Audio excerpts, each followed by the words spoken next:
High বন্ধুরা, আমি বানাতে চলেছি চপ।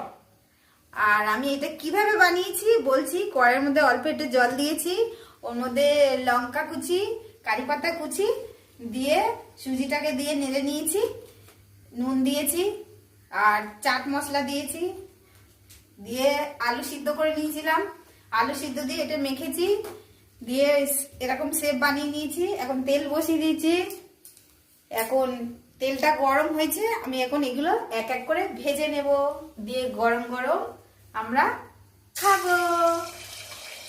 বিকালের এটা চায়ের সাথে টিফিন হয়ে যাবে। গরমা গরম সুজি চপ। তোমরা যদি কেউ খেতে চাও চলে এসো, গরম গরম চা আর সুজির চপ খাবো। এটা খুব সুন্দর খেতে হয়, খুবই খাস্তা, খুবই টেস্টি, খুবই ভালো লাগে খেতে।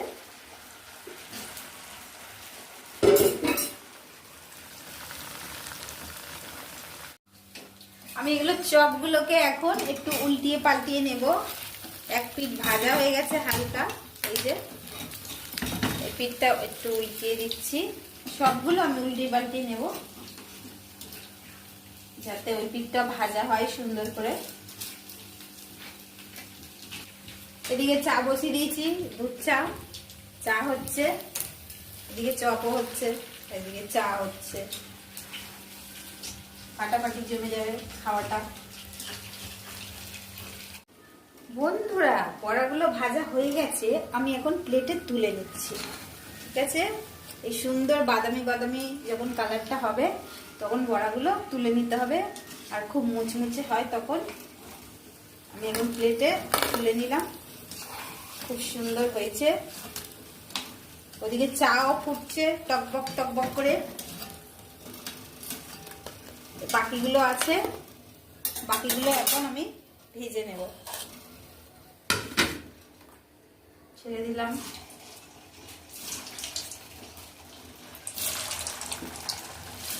অল্প করে দেব, বেশি একবারে দিলে নাড়তে পারছি না।